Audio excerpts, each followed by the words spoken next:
pedimos al Espíritu Santo que venga a nuestras vidas diciendo: ven Espíritu Santo, y llena los corazones de tus fieles, y enciende en ellos el fuego de tu amor.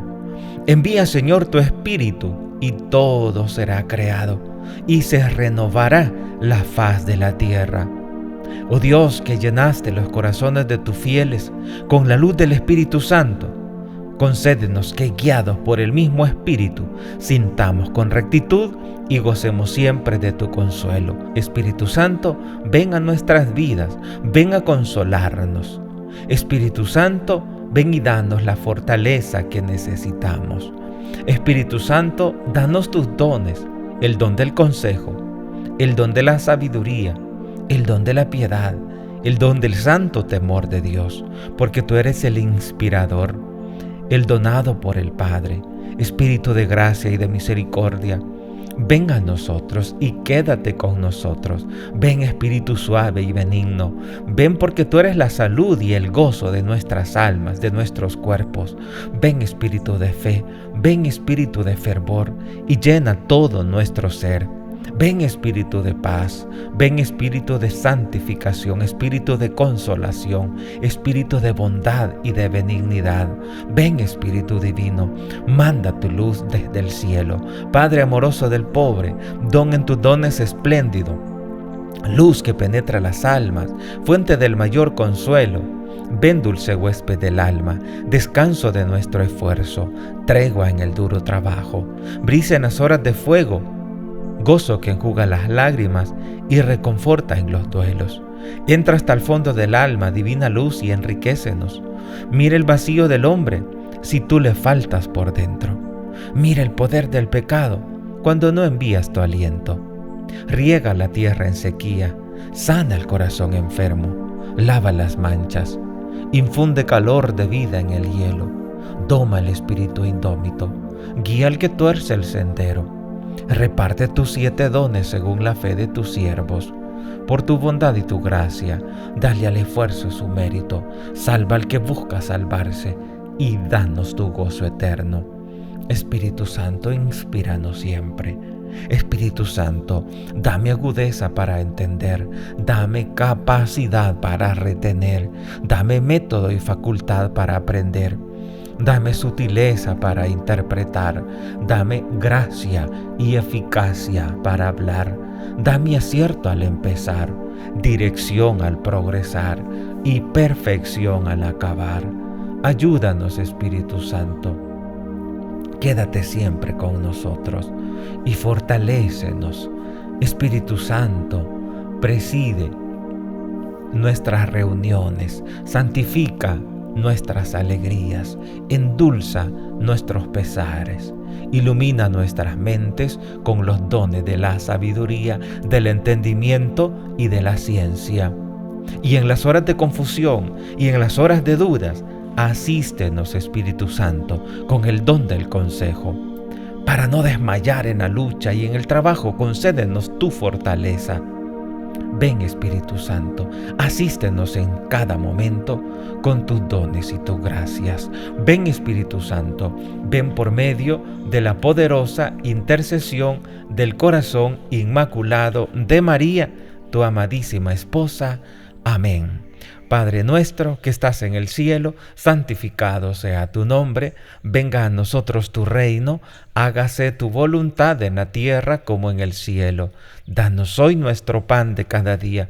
Perdona nuestras ofensas, como también nosotros perdonamos a los que nos ofenden. No nos dejes caer en tentación y líbranos del mal. Amén. Dios te salve María, llena eres de gracias, el Señor es contigo. Bendita eres entre todas las mujeres, y bendito es el fruto de tu vientre Jesús. Santa María, Madre de Dios, ruega por nosotros pecadores, ahora y en la hora de nuestra muerte. Amén. Gloria al Padre, y al Hijo, y al Espíritu Santo, como era en el principio, ahora y siempre, por los siglos de los siglos. Amén.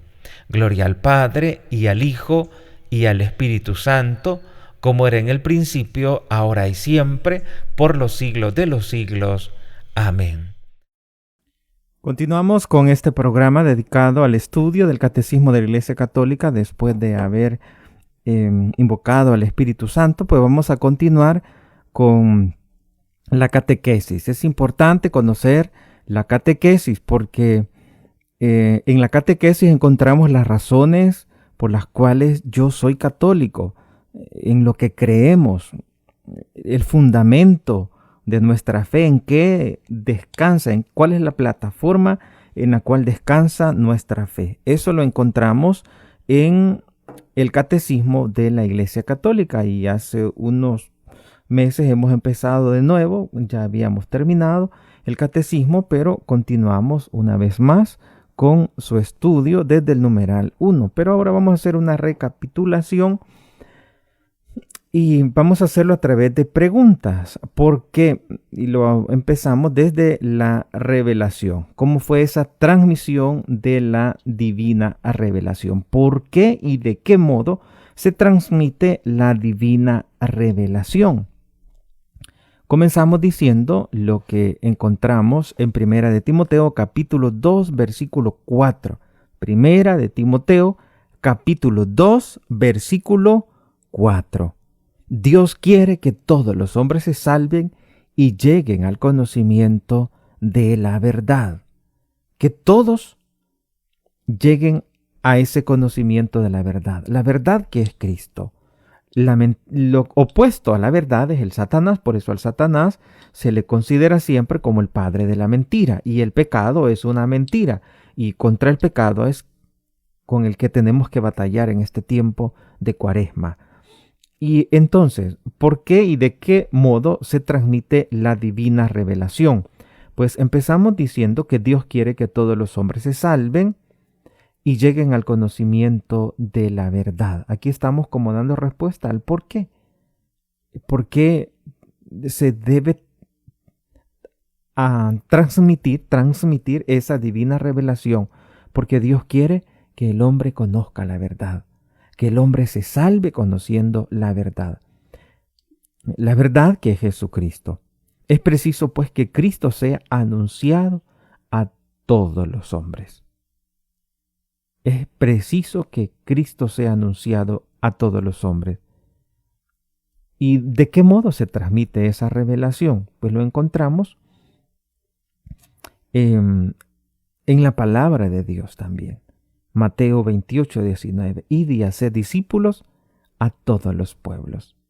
Y esto se lleva a cabo a través de la tradición apostólica. Esto de ir y hacer discípulos a todos los pueblos se lleva a cabo mediante la tradición apostólica. ¿Y qué es la tradición apostólica? La tradición apostólica es la transmisión del mensaje de Cristo desde los comienzos del cristianismo. Es esa transmisión del mensaje de Cristo llevada a cabo desde el comienzo del cristianismo por la predicación, el testimonio, las instrucciones, el culto, los escritos inspirados. Los apóstoles transmitieron a sus sucesores, los obispos, y a través de estos a todas las generaciones hasta el fin de los tiempos, todo lo que habían recibido de Cristo y aprendido del Espíritu Santo.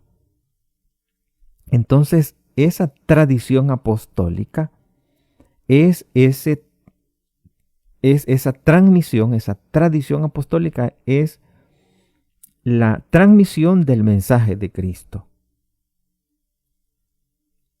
Ese mensaje de Cristo que se ha llevado a cabo, esa transmisión que se ha llevado a cabo desde el comienzo del cristianismo.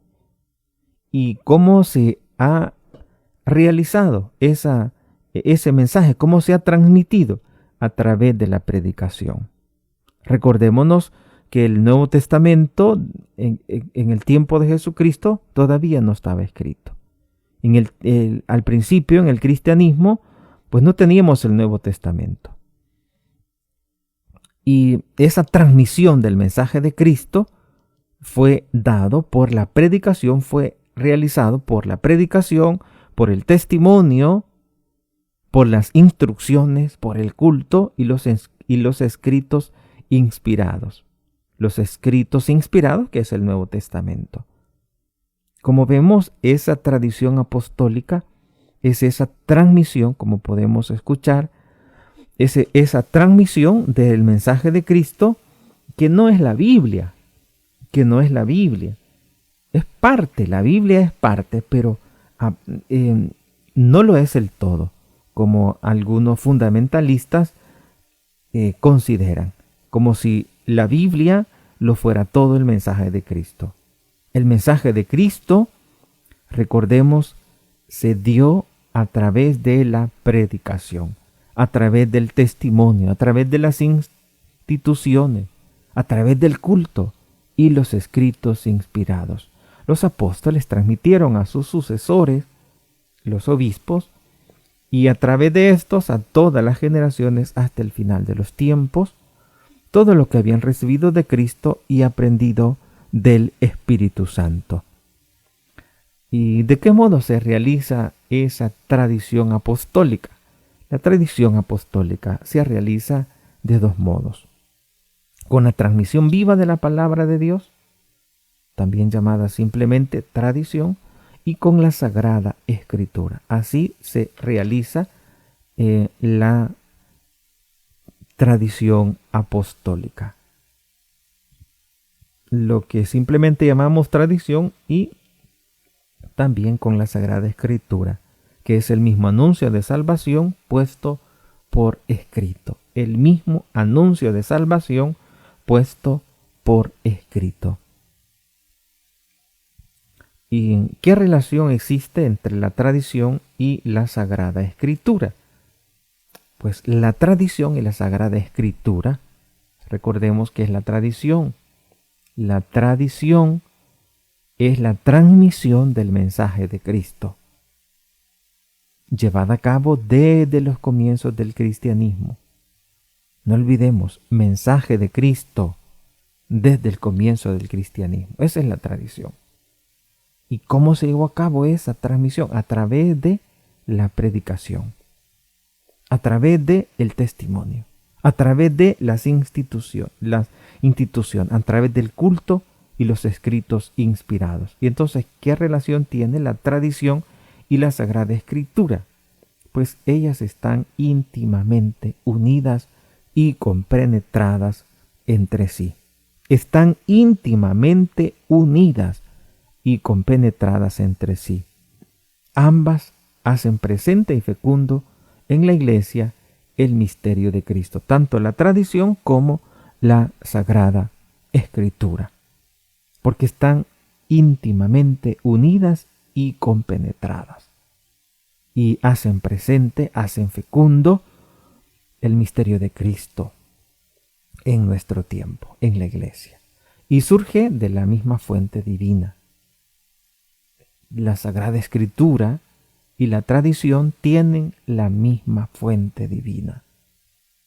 Constituyen un solo sagrado depósito de la fe. Un solo sagrado depósito de la fe. La tradición y la Sagrada Escritura, del cual la Iglesia saca su propia certeza sobre las cosas reveladas a través de la tradición y la Sagrada Escritura. Algunos hermanos, solamente los que se nos han separado de la Iglesia, tienen como fuente solo la Sagrada Escritura. Pero la Iglesia Católica tenemos la tradición y la Sagrada Escritura, que no se contraponen, están compenetradas entre sí, están íntimamente unidas, la tradición y la Sagrada Escritura. Recordemos que que Cristo, en el tiempo de Cristo, no había Nuevo Testamento. La Biblia y la tradición están compenetradas y constituyen un solo sagrado depósito de la fe, de la cual la Iglesia saca su propia certeza sobre todas las cosas reveladas. ¿Y a quién ha sido confiado ese depósito de la fe? No olvidemos quién constituye el depósito de la fe: la tradición y la Sagrada Escritura. La tradición y la Sagrada Escritura. No es que entren en conflicto, ellas están compenetradas, están íntimamente unidas entre sí, la tradición y la Sagrada Escritura. Están íntimamente unidas. ¿Y a quién fue confiado ese depósito de la fe? Ha sido confiado a los apóstoles, a toda la iglesia. Ha sido confiado por los apóstoles a toda la iglesia. Todo el pueblo de Dios, con el sentido sobrenatural de la fe, sostenido por el Espíritu Santo, guiado por el magisterio de la iglesia, acoge la revelación divina, la comprende cada vez más y la aplica a la vida diaria. Repitiendo una vez más, ese depósito de la fe ha sido confiado por los apóstoles a toda la iglesia. Ese depósito de la fe. Los apóstoles se la confían a toda la iglesia, a todo el pueblo de Dios, con el sentido sobrenatural de la fe. Es decir, tenemos que acoger ese depósito de la fe con ese sentido sobrenatural, que es sostenido por el Espíritu Santo y es guiado por el magisterio de la iglesia. Como decía San Basilio, me parece, decía, todo con la iglesia y nada sin la iglesia. Todo el pueblo de Dios, de parte de los apóstoles, ha sido confiado ese depósito de la fe con el sentido sobrenatural de la fe, sostenido por el Espíritu Santo, guiado por el magisterio de la iglesia. Acoge la revelación divina. Ese pueblo de Dios la comprende cada vez mejor y la aplica a la vida. ¿Y a quién corresponde interpretar auténticamente el depósito de la fe? No olvidemos, el depósito de la fe, la tradición y la Biblia constituyen el depósito de la fe, y el depósito de la fe fue confiado por los apóstoles a toda la iglesia. A toda la iglesia. ¿Y a quién le corresponde interpretar auténticamente el depósito de la fe? La interpretación auténtica del depósito de la fe corresponde solo al magisterio vivo de la iglesia, es decir, al sucesor de Pedro, solo al sucesor de Pedro, el obispo de Roma, y a los obispos en comunión con él. Le corresponde la auténtica interpretación del depósito de la fe. En el depósito de la fe, que está la tradición apostólica y la Sagrada Escritura, confiada por los apóstoles a todo el pueblo de Dios, pero quien corresponde interpretar auténticamente es al magisterio de la iglesia, al magisterio vivo de la iglesia. Cuando hablamos del magisterio vivo de la iglesia, estamos hablando de el sucesor de Pedro, del obispo de Roma. Estamos hablando de los obispos en comunión con él. Son ellos los que constituyen el magisterio vivo de la iglesia. El magisterio vivo de la iglesia. Y ese magisterio está al servicio de la palabra de Dios. Entonces, corresponde interpretar auténticamente el depósito de la fe, es decir, a la Sagrada Tradición y a la Sagrada Escritura, solo al magisterio vivo de la iglesia, es decir, al sucesor de Pedro, el obispo de Roma, y a los obispos en comunión con él, al magisterio, el cual en el servicio de la palabra de Dios goza del carisma cierto de la verdad. Compete al magisterio definir los dogmas. Al magisterio le compete definir los dogmas, que son formulaciones de las verdades contenidas en la divina revelación. Al magisterio de la Iglesia, es decir, al Papa y los obispos en comunión con él, le compete definir los dogmas.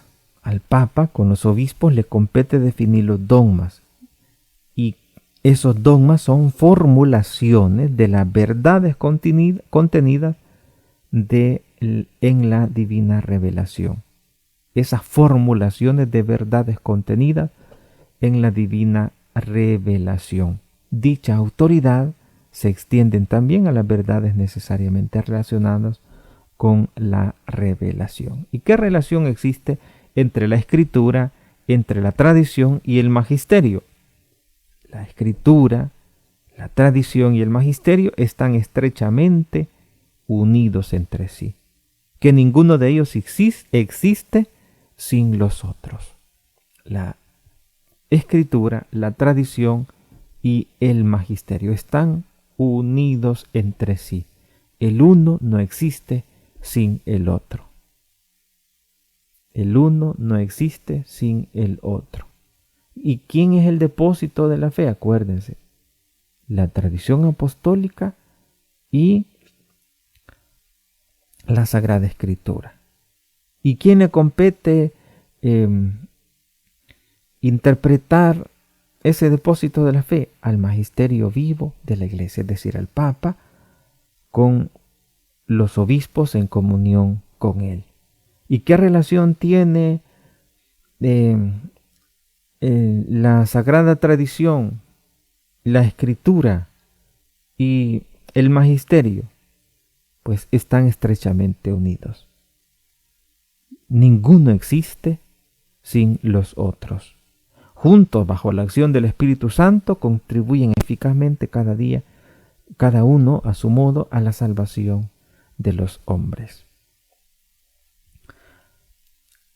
Luego entramos a lo que se llama la Sagrada Escritura. Todo esto ya es lo que hemos comentado en los penúltimos programas, pero cuando llegamos al tiempo de Cuaresma, entonces hicimos una pausa para hablar sobre la conversión, pero ahora continuamos, pero antes lo hacemos dando como esta pequeña recapitulación de todo lo que hemos visto últimamente,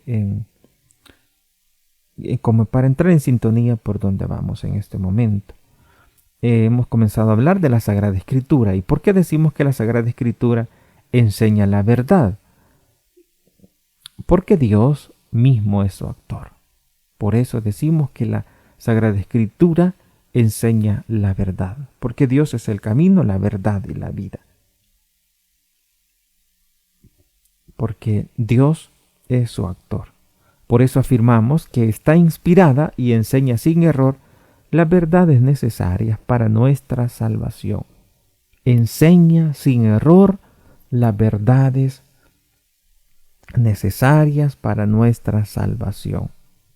El Espíritu Santo ha inspirado a los autores humanos de la Sagrada Escritura, los cuales han escrito lo que el Espíritu ha querido enseñarnos.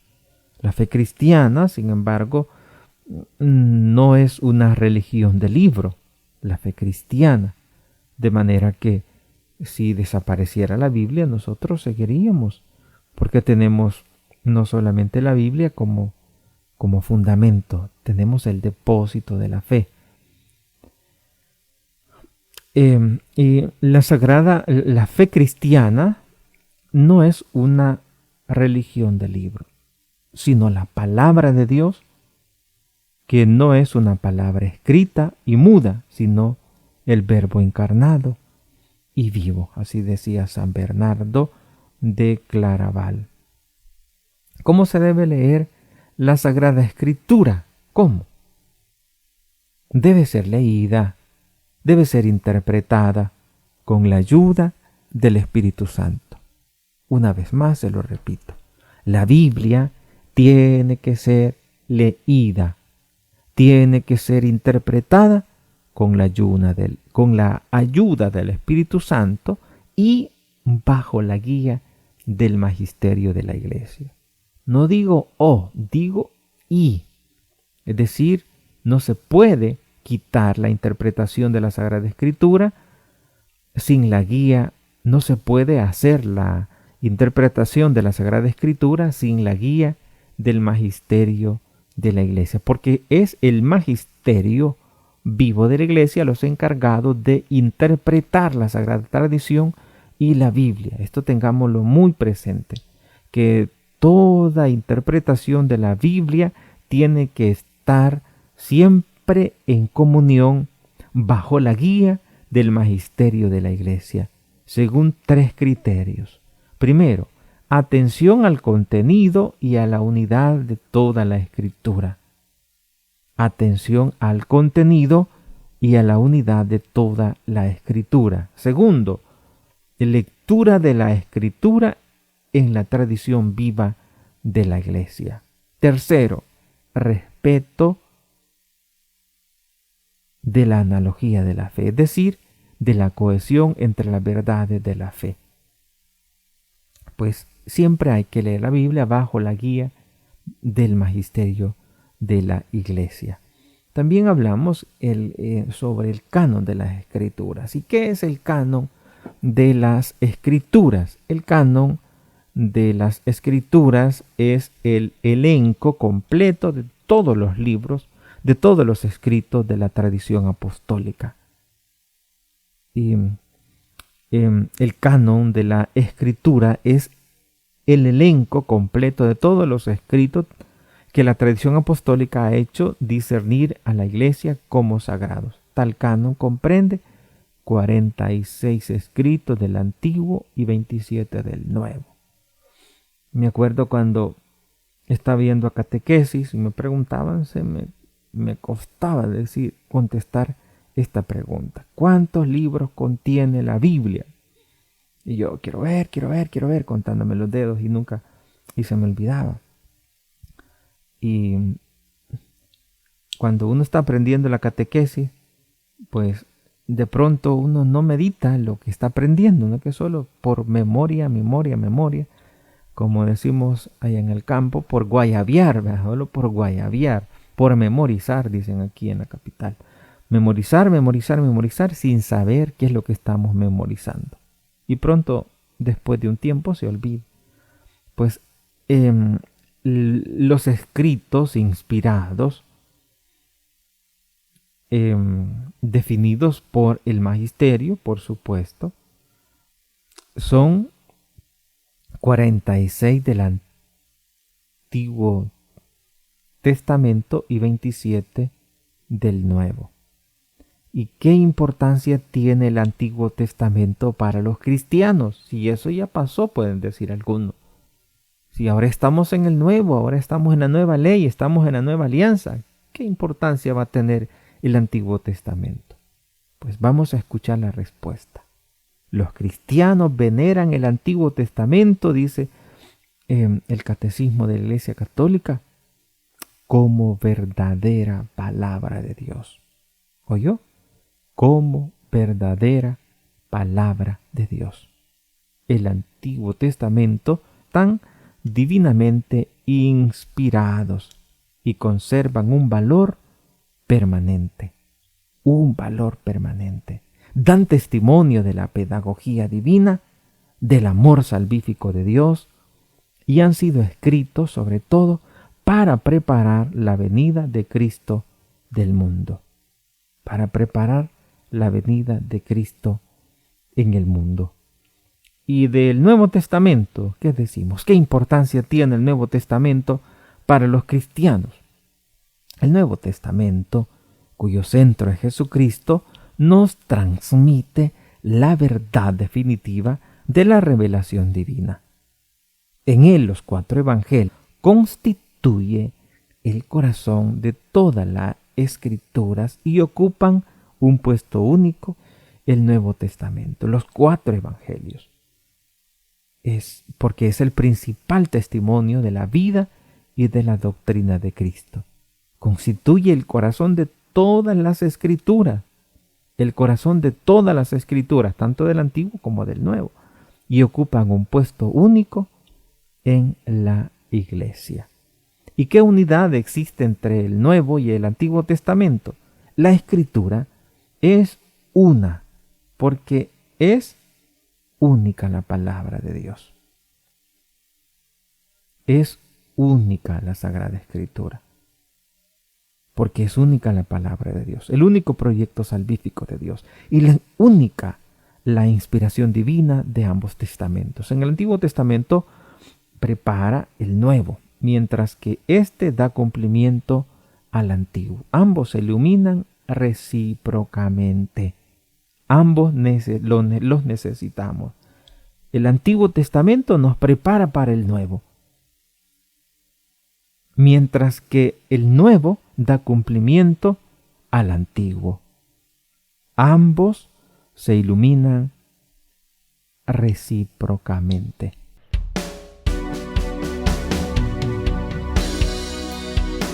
En este momento vamos a culminar esta pequeña catequesis, pero antes quiero invitarte para que compartas este video, para que podamos juntos catequizar a nuestros amigos y seres queridos, para que conociendo la verdad se animen a vivirla y aseguren su felicidad desde esta tierra y gozar de la vida eterna.